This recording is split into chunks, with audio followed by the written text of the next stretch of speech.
What's up, design family, and welcome back to another episode of Fittdesign TV. So glad to have you back on the channel. On today's episode, we have an exciting one. I'll be running you guys through what you can expect step by step when it comes to the custom manufacturing process of any custom apparel design. I know for a lot of you guys, this is a daunting part of the process and you probably don't have the experience, or because it's such a large investment, you're unsure of where to start or what you need to do along the way to minimize the risk and to make sure you're getting what you want out of the project. This episode, I'll be pulling it from my personal experience as a project manager, creative director of a custom apparel fashion design company, and how I've personally taken hundreds of clients through the entire process when it comes to making their custom designs and turning them into a physical reality. Not only will we be evaluating stage by stage what you can expect, but we'll also be looking at some common pitfalls that a lot of newbies make because of a lack of experience, a lack of education. That way you guys can avoid these mistakes and you can be ahead of the curve. What's up, design family, and welcome to Fittdesign TV. So glad to have you here.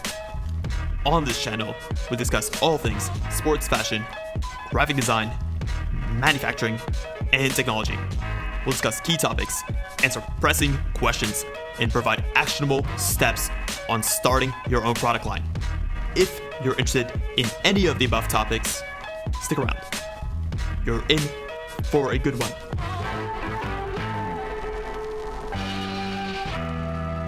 Number one is quite simple. Start off by knowing exactly what you want to achieve out of the project. Know what type of product you want to make, know what target MOQ you're looking to hit, so what's the minimum order quantity you want, know your delivery timeframes, what your target price is. Basically, do the research beforehand to be clear about your project milestones and your achievement points. Also, be clear about the product you want. Be able to communicate it in a way that makes sense to the factory.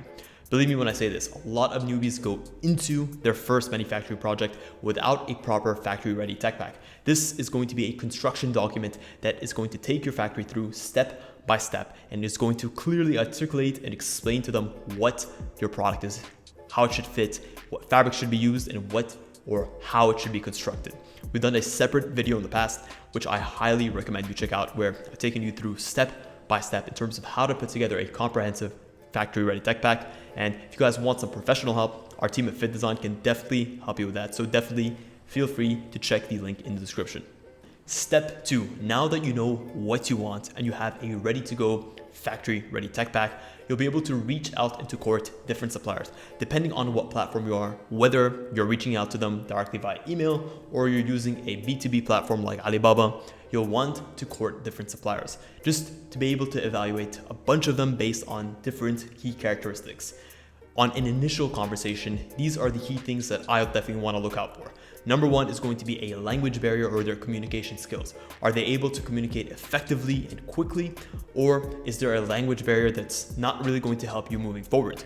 Two, what are their response times like? Obviously, you can't expect them to be responding second by second, but a reasonable response time that is going to allow you to move a project forward is going to be key. Third is going to be their consistency. Are they consistent with the quality of their responses? How fast they respond, how they respond. Are different salespeople hopping in and out? Is there an inconsistent pattern of service and activity? This is definitely something you'll want to evaluate. Four is going to be the ability to understand the documents you're providing them and to overcome very simple problems. Of course, if there are glaring mistakes in the documents you're giving them, yep, that's going to be on you. But if there's going to be simple problems, things that they should be able to solve on their own, you'll want to see if they're able to overcome them. And then lastly is going to be their flexibility. At the end of the day, bear in mind, your interest here is that you're dealing with humans. You want to build a long-term relationship. A good relationship with a supplier can honestly be so much more than getting the cheapest price at the best quality. You'll want to develop a good working relationship with the people that you're working with. This is going to help you build a long-term impact with the factory, and honestly, it's going to pay dividends down the line. So definitely be on the lookout for that. Number three, now you'll actually be able to secure and ask for a price quotation. This is going to be based on your minimum order quantity and other types of requirements. And again, this is where a good factory-ready tech pack is going to be crucial. Without a good tech pack, you'll notice that your suppliers are going to be hesitant towards giving you a good or an accurate price quotation. they may be doing two things. Number one, they may overquote you. So they may overcompensate for the lack of information and the lack of clarity in terms of what you're looking for, and they may assume the worst. This is not a good position to be in. But at the same time, another not good position to be in is when they can't quote you altogether. They may push you till after the initial sample. That way they can have a better idea of what you're looking for, what the workmanship required is, what the fabric quality is, and at that point, you may be in too deep. So make sure you have a good tech pack. This is going to allow you to secure a price quotation much earlier in the process, which is going to help you when it comes to your budgeting and your long-term planning. Number 4, and this is where a lot of beginner brands get the most excited about, now you can create your initial prototype or your sample per se. This sample is going to serve a couple of purposes. It's not going to be a reflection of the final finished goods. Don't expect that. At this stage here, you're looking for a couple things. You want to be able to evaluate the fit of the garment. You'll want to look at the workmanship. How are the seams constructed? How are the hems finished? You'll also want to be looking at the fabric quality. And honestly, most importantly, you'll want to be looking at the customer service. Are they hitting the deadlines that they've promised? Are they communicating consistently? Are they being clear and transparent? And if they have an issue, are they trying to solve it, or are they also making an effort to reach out and to have it resolved with you? These are all going to be important things, and really, they're going to kind of take you towards a position where you can feel more confident moving forward with said supplier, with said project. You can't expect this prototype or this sample to be made in the final packing materials, in the final colors, and with the final trims. At this stage in the process, it's far too early, and there's not enough investment from either side to justify that. And now that you've received your prototype sample, you'll want to provide feedback. Some normal things that you can expect to want or to need to provide feedback on are going to be things like your fit, your branding size and placement, the layout of the cuts and the seams on the garment. These are all going to be simple fixes that you should feel confident moving on if these red flags are missing. And the red flags that I'm going to actually be outlining are things like your missing details. Let's just say you had a tech pack that clearly articulated a patch pocket and that was completely missed or omitted. That's definitely not a good sign. 2, you'll want to look for poor finishing on the hems. Let's just say the hemlines are cut incorrectly, they're finished incorrectly, the stitching that's used is not dense enough, it's fraying. These are all poor things. Poor fabric quality, again, a poorly made fabric or a quality of fabric that isn't exactly or isn't at all what you're looking for. Let's just say you specified a cotton spandex, but for some reason they give you a 100% polyester t-shirt. That's a bad sign. But on the other hand, if you specified a polyester spandex, which was a 94.6, and they gave you a 95.5, that's very normal, and it could just be a matter of availability in the market. You also want to look for poor or weak seam construction. Let's just say you're dealing with flat seams. You want to look for inconsistently sewn threads. You want to look for crooked lines. You want to look for weak seams where when you wear them for the first time, they completely come undone or they rip apart. And lastly, you want to look for pushback on your design. So they may say things that are not suitable or not possible. And really, if they don't take the time to clearly articulate why such things are not possible. And again, even if they do take the time to articulate, if some of these reasons don't make sense, then these are going to be some red flags. But there are going to be some things that you're unable to foresee, that a factory with a more technical appearance or a more technical experience is going to be able to outline for you. You should be able to give and take, or you should be a bit flexible in some of these scenarios. So pushback without explanation is bad, but pushback and they have technical experience behind them, that may be something that you want to just accept and move forward on. Number 6, now that you have an approved or a pretty much ready to go prototype sample, you'll want to issue a purchase order. This is an essential part of the process. This purchase order is going to outline the agreed upon price. You're going to give what colors you want and what products you want, and you'll also clearly articulate the quantities you're looking for and the sizing breakdown of those quantities. So let's just say you're looking to make a performance t-shirt in a red, black, and white color, each of them in 200 pieces per color.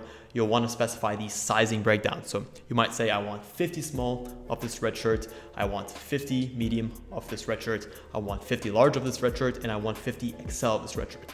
This is going to provide clarity with the factory you're working with, and they're going to use this purchase order to lock you in, which is very normal, and issue the commercial invoice, which then you'll actually place the deposit on. Whether it's 50%, 70%, 30%, it depends on your specific experience and reputation with the supplier. Number 7, now that you've actually made your deposit, you'll be waiting for your pre-production sample. This can take a couple of weeks to a month and a half, depending on the factory you're working with and the quantity of the items that you've ordered.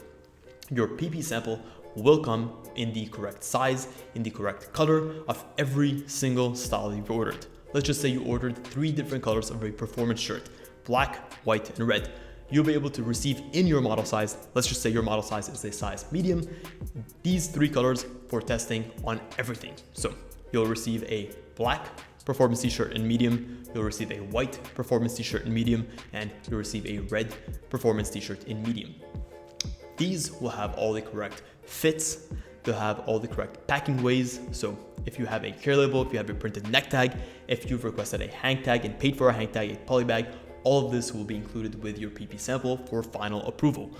If you receive your PP samples and there are no major changes, then you can receive or you can request to move into your batch production. And again, the sooner you can get this done, the better for you and the better for the factory. So it's a win-win in this case. If you have minor adjustments, you may not need to create another PP sample. These can be things like just increase the center back or increase the sleeve length, so on and so forth. You can instead actually request a photo of these items or a photo evidence of these changes to make sure that they've been made as per your request. From there, you can approve for batch production and move on into the next stage.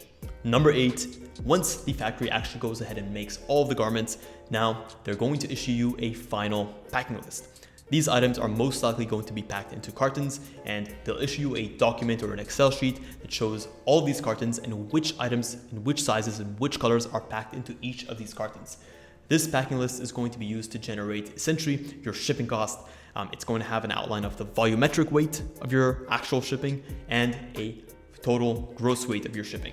This is going to be essential towards calculating your shipping cost, whether you're shipping by sea or you're shipping by air freight or you're shipping by express. All of this is going to play into the final commercial invoice, which we'll outline in the next step. You'll also want to agree with your factory based on the shipping terms. Are you shipping by fee or FOB? Are you shipping by DDP? Are you shipping by any other of these shipping methods? We've done a separate video in the past that I highly recommend you check out, where I've actually gone through each of the different methods and outlined them one by one and explained their implications to you and the supplier. And basically, you should be able to make a clear choice from that one. Number 9, now that you've approved the packing list, you'll want to wait to receive the final commercial invoice that will have the shipping cost that you've agreed upon with the factory embedded into it.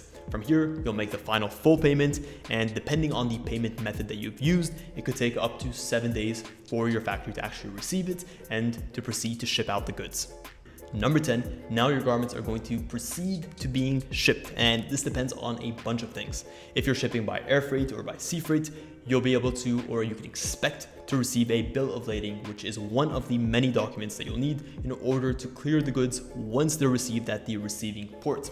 If they're being shipped by air express, you'll want to ask for the airway bill or the tracking number. And again, based on the shipping method that you've agreed upon, whether it's FOB, DDP, DAP, you'll need to determine whether or not you need to pay customs and duties upon receiving the goods. If you do need to pay customs and duties, you'll need to link up with a broker at the actual delivery point and clear them accordingly. If they're shipped by DDP, which means you don't have to pay or the customs and duties are already covered, then you'll be able to receive them directly at your final destination.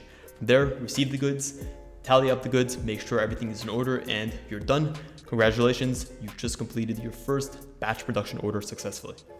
Well guys, that is it. That is a wrap on this episode. Hopefully you've enjoyed this comprehensive list in terms of what you can actually expect when it comes to your first batch manufacturing order. If you guys think I skipped any key details, let me know in the comments below. And also, if you enjoyed this episode, consider subscribing to this channel. We put out great content on a week-to-week basis. Also, if you want to hop on a one-on-one consultation call with me personally, you want to discuss any issues you're having setting up your new fashion brand, or you just want to know how to take it to the next level, definitely feel free to check the link in the description and we can most certainly do that. Guys, thank you so much for tuning in to this episode of Fittdesign TV. Until next one, stay awesome.